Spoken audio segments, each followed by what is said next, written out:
여기에서 한 명 끌어와가지고 나한테 넣겠다라고 하면은 이거는 굉장히 법원과 충돌이 생기고 넣기 어려워질 가능성이 높겠죠.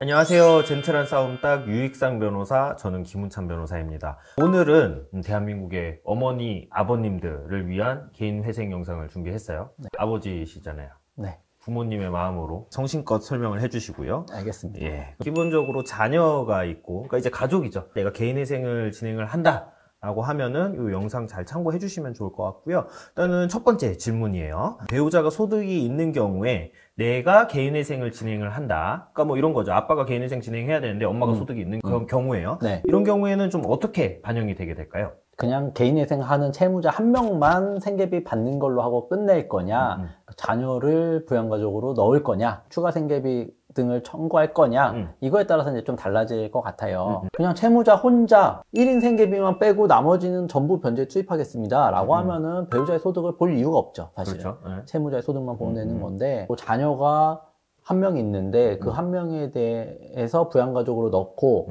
2인 생계비를 공제받겠습니다 라고 하면은 그때는 부부가 자녀를 공동으로 양육할 의무가 있는데 부양 의무도 반반인 거잖아요. 네. 근데 이제 한쪽에 다 몰아서 하겠다라는 거니까 소득이 있냐, 소득이 얼마냐를 이제 그때는 체크를 하겠죠. 그러면은 제가 개인회생을 하는데 배우자가 소득이 있어요. 제 배우자도 부양가족으로 넣을 수 있나요? 소득이 있는데? 소득이 있으면은 못 넣죠. 그 뭐 소득 금액은 상관없나요? 소득 금액이요? 예. 뭐 예를 들어서 뭐 소득이 있는데 50만 원, 뭐 그 이제 정도예요. 이런 경우를 예. 말씀하시는 최저 생계비가 거죠. 안 되는 경우에는요. 이론적으로는 뭐 그러면 0.5인 뭐 이런 식으로 이제 넣어볼 여지는 있겠지만 실질적으로 받아들여주진 않은 것 같아요. 저희도 이제 그런 식으로 좀 시도해 본 적은 있기는 한데 어쨌든 50만 원 벌고 있는 거면 100만 원도 벌고 200만 원도 벌 수 있는 거 아니냐라는 강한 논리를 좀 펴는 경우가 많고. 이상한 논리네요. 왜냐하면 기본적으로 이제 법원은 어떤 장애 사유가 없고 이제 일을 할 수 있는 연령이고 하면은 뭐 1, 2년 소득이 계속 없었다 하더라도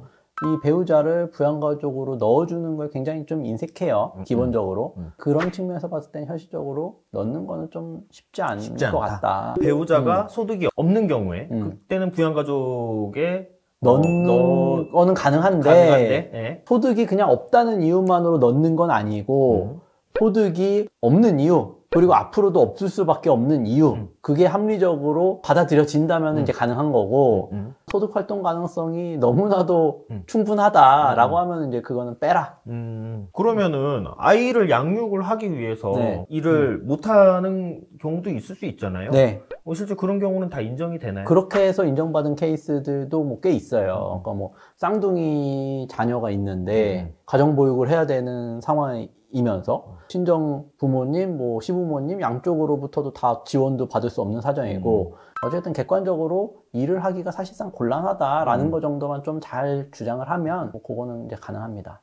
그러면 이렇게 딱 정리될 것 같아요. 배우자가 소득이 있어요. 있는 경우엔 당연히 부양가족에서 제외가 되는 것이고 소득이 이제 없는 경우에 합리적인 이유가 있다라면 부양가족에 포함을 시킬 수 있지만은 없다는 이유 그거 하나만으로는 부양가족에 포함시킬 수는 없다.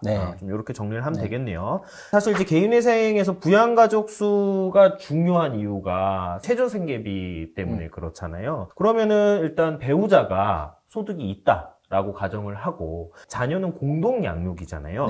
그러면은 요 자녀를 내가 양육하는 부양가족 수에 온전히 다 포함을 시키나요? 예를 들어서 내가 아들과 딸이 있어요. 2명으로 잡을지 1명으로 잡을지 0명으로 잡을지의 문제인데 네, 그렇죠. 그러니까 결국엔 둘 사이의 어떤 소득 격차의 차이에 따라 달라진다라고 보시면 될 것 같아요. 소득 격차가 한 30% 이상 벌어지면 많이 버는 쪽으로 일단 몰 수 있고 그게 아니라고 하면은 이제 그 30% 이내의 범위로 들어온다면 이제 반반이죠.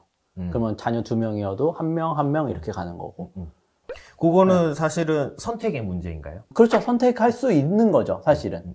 선택할 수 있는데 원래 내가 최대한도로 받을 수 있는 기준에서 그거를 부양가족으로 덜 넣겠다, 빼겠다라는 거는 그냥 넘어가지만 예를 들어서 아까 뭐 배우자가 500 벌고 개인회생하는 채무자가 200번인데 그러면은 부양가족으로 넣기가 사실상 어려운데 그렇죠. 여기에서 한 명 끌어와가지고 나한테 넣겠다라고 하면은 이거는 굉장히 법원과 충돌이 생기고 넣기 어려워질 가능성이 높겠죠. 그러면 미성년자 자녀가 있어요. 근데 이제 곧 성년이 돼요. 성년이 되면은 부양가족에서 원칙적으로 이제 제외가 그렇죠. 되는 게 맞잖아요. 네. 개인회생 일단 신청 당시에는 일단 미성년자니까 당연히 넣을 텐데 이런 경우 개인회생 절차에서 좀 어떤 문제가 발생하거나 뭐 영향이 있지는 않을까요? 원칙은 말씀하신 대로 성인이 되는 시점부터는 이 부양가족에서 빠져야 되는 게 맞기 때문에 그렇죠. 변제계획안을 이중으로 나눠서 짜야 돼요. 그러니까 성년이 되기 전 시점까지의 변제계획안, 성년이 된 이후의 변제계획안으로 해서 성년이 된 시점까지는 뭐 2인 가족으로 넣었다가 성년이 된 이후에는 1인 가구로 해서 생계비를 그런 식으로 공제를 해서 가야 되는 게 원칙이겠지만 네. 그런 부분들을 회생연이 놓치고 가는 경우도 있고 그렇죠. 변제금이 좀 높고 변제율이 괜찮으면 그냥 눈 감아주고 넘어가는 경우가 있어서 그 성년이 된 이후에도 그냥 쭉 부양가족으로 그냥 그렇게 넣어서 가도 통과됐던 케이스들도 있기는 있습니다. 근데 이거를 또 보시면 이제 꼼꼼하게 보시려나? 그럴 수 있죠. 그럴 수는 있겠죠. 보정이 나올 수가 있겠죠. 그럴 수는 있겠죠. 원칙적으로는 그냥 다 3년 기간 전부 다 이제 부양가족으로 반영해서 일단 내지만 결국에는 회생위원회 어떤 보정 등에 따라서 변경될 수가 있다. 네. 이렇게 일단 정리하면 되겠네요.